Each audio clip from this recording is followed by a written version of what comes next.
made a plan to take $100 and turn it into 100,000.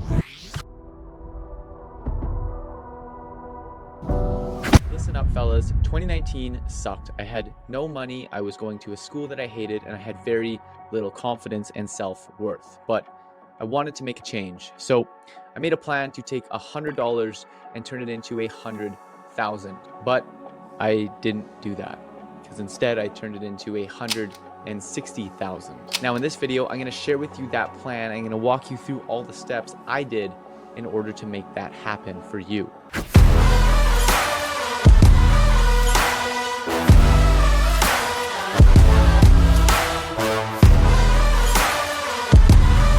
Now, some of you may be thinking that I am showing off, and if this is your first time meeting me, I don't blame you, but I have to believe that these feelings of jealousy, envy, or maybe you think I'm a scammer comes from the fact that you believe that we are different.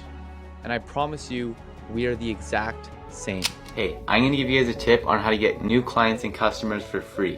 What you're gonna do is you're gonna go and join Facebook groups. I am just like you, except for some of you, you might be the version of me a few years ago. The version that was scared to take risks. The version that had little confidence in themselves and had no money to show for it. At this time, I dreaded waking up in the morning. I hated going to school. I hated the extracurricular activities that I was doing, and I just wanted to escape because I wanted to be free. And selfishly, I wanted to make a lot of money. And well, here's how I did it. So let's rewind back to my earlier childhood. And as a little kid, I was always fascinated with the idea of starting my own business. And while I was fascinated with starting a business, I also had a passion for fishing. And one day, while I was hanging out with my grandfather making fishing lures that I was planning on using tomorrow, he looked at me and said, "Dylan, why don't you go and try and sell those?" And at the time, I was 12 years old and I didn't really know what that meant. So I kind of brushed it off, but he persisted. And eventually I ended up making some extra lures. I ended up taking them up to the parking lot, and soon enough I was open for business and nothing happened. I sat there for an hour with my cousin and we did not make $1. And then all of a sudden this old guy walked up to us and he looked at us and he started interrogating us. I thought he was gonna kick us out and tell us to go home. He was questioning the authenticity of the lures that I was making, where they were made of, if they have ever even caught any fish. And I was trying to answer these questions as my palms began to sweat. And eventually he looks at me and says, "How much are you charging for that one?" And I looked at him dead in the eye and I said, $2, sir.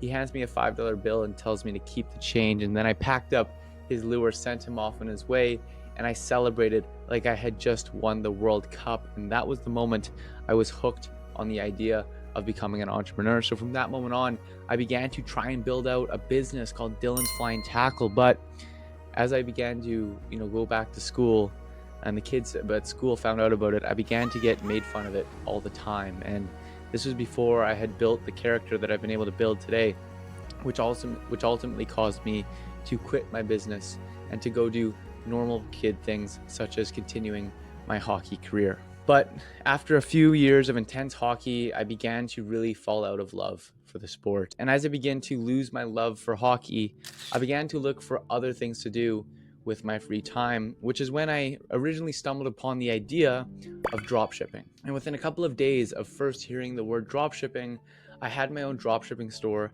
up and running. Now, this was earlier in the year, so I decided, well, I'm gonna run a swimwear brand because by the time I get set up and going, it'll be summertime and I will be good to just make a bunch of money. But the problem is with dropshipping, it requires a lot of money to get started.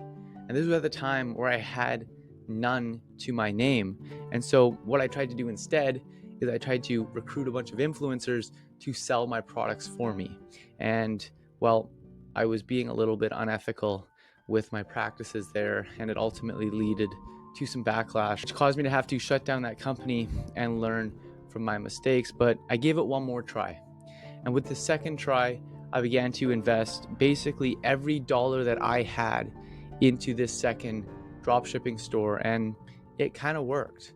I, scaled it up to where I was doing a couple grand a month, but the problem is that my profit margins were next to nothing and my shipping times were 40 plus days. And what was happening is I was getting a ton of refunds. And then I remember one day I was staying at a log cabin with my family, and I woke up in the morning and I said, what am I doing? Why am I doing this? Why am I selling shitty products to random people in parts of the world hoping to make a quick buck? Why don't I make an actual impact on people's lives? And within the next hour, I had turned off all my ads and shut down my store. And so after that, I figured, well, what am I gonna do? I've tried e-com stores and they just didn't work.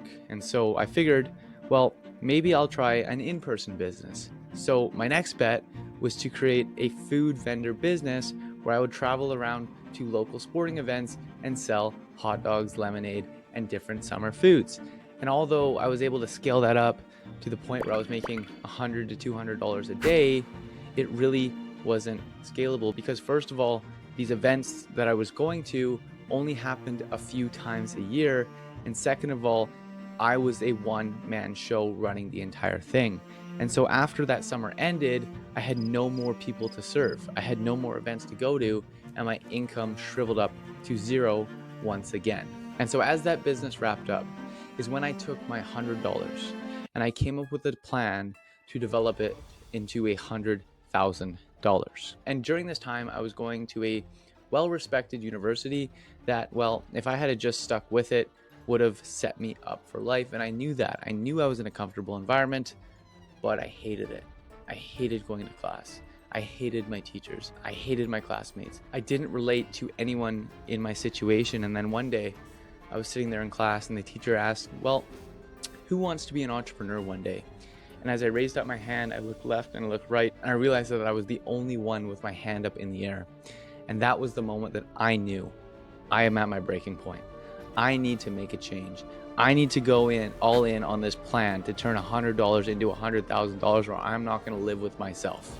And so I did what any responsible 19-year-old kid would do. I flunked all my classes, and the next month I was out of school forever. But at this time, I still had no money. And to make matters worse, the people close to me in my life were telling me what I was doing was a huge mistake. One of my mentors at the time was telling me that I was throwing a huge opportunity out the window. And then one of my close, very intelligent friends looked at me and asked me what my plan was to be able to support myself without an education, and then said, well, if you fail to plan to fail.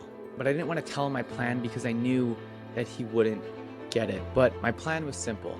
I was going to email every single person in my local area and offer to work for free. And then once I was done that, I was going to go into every local business Facebook group and make the same offer to people. And my plan was simple.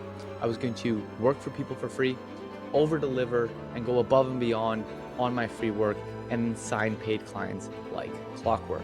But it didn't go that way. See, very few people even responded to my emails, and even less of the ones that did respond actually took me up on it. And then to make matters worse, I would get the opportunity to work with companies like a beverage company that I got to work with in Vancouver, and I would spend 10, 15, 20 hours doing everything that I could to give them the best product, only to be ghosted. And after following up with this company for 2 weeks, they finally reached out to me and gave me a long paragraph about how I am not good at what I do not meet their brand expectations, and to stop contacting them. And at this point, I thought that the plan was over. I asked myself, how am I ever going to expect people to pay me when I can't even get people to work with me for free? I was ready to throw in the towel. And then about a week later, I was driving home from the gym, still had not made $1 yet off of my plan, and I got a random phone call.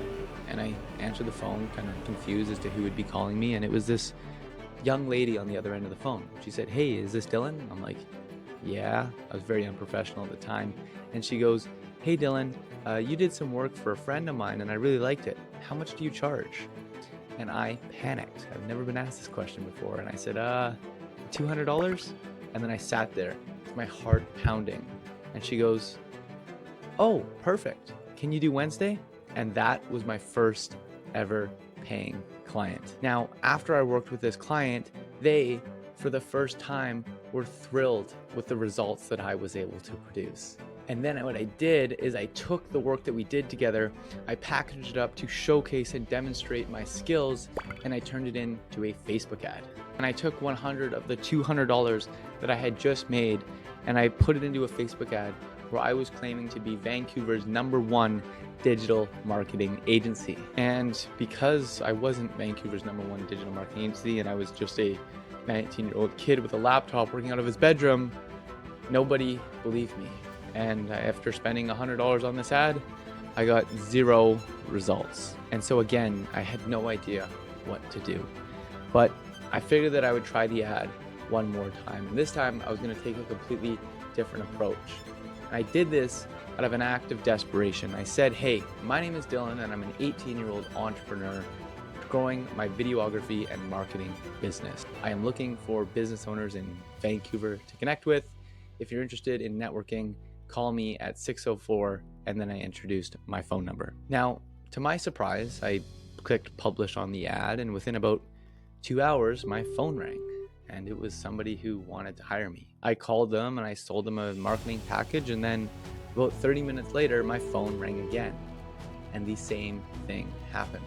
And within 7 days, my phone was ringing off the hook, and I had signed 20 high-ticket clients to do my marketing services for. I thought I was rich.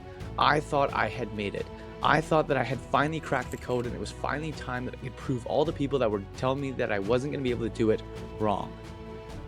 Until it wasn't. See, right after I signed these clients, COVID restrictions came and took over my entire city, and all of these projects that I had booked up on my calendar with no deposits ended up canceling on me one after another. And I legitimately lost my entire business in the span of like a week. But I couldn't quit because there was no way I was going to go back to school. So I came up with the idea to offer only online services. And I ran a campaign on social media where I would offer for local businesses to help them go online 100% free in COVID-19 support. And my good faith to the community eventually caught traction. And through that campaign, I worked with 37 different companies completely for free. And by doing this, it grew me a local business network of people who loved me, who only thought good things when they saw my name or my company's logo. And when the restrictions eased, the floodgates opened. I was literally signing multiple high-ticket clients per day. And my company shot up from doing $2,000 to $3,000 a month to $12,000, $16,000, $20,000 a month in just a few weeks. And at this time, I started hiring people like crazy. I brought on talented individuals from marketing schools. And within a few months, I had a killer team of 10 winners that were working alongside me every single day. And I was personally bringing home over $20,000 a month. And the best part about this is at the end of pulling off this feat, I took my original $100 bill and I went out to dinner to celebrate. So to recap, the steps that I took to turn $0 into $160,000 was, first of all, I learned a high value skill. Then I offered to provide that skill in exchange for non-monetary support to as many people as I could possibly contact. Once I got these initial yeses from these people that I was contacting, I made sure to 10x the value that I promised to deliver. And by putting in the reps every single day, I ended up building a massive referral and network for myself. And once I had this network in my back pocket, I let the community of local businesses who knew, liked, and trust me to grow my business for me. And this is ultimately what allowed me to scale my company and then also be recognized as the top young entrepreneur in my city. And that is how I did it. Now, if you want a step-by-step guide where I make it brain dead simple and hold your hand through every single step of the way in order to build your company just like I did mine, I have a video in the description. It's going to be the first link there. You can check it out. And I guarantee you, it will provide you 10x the value in relation to the time that you invest watching it.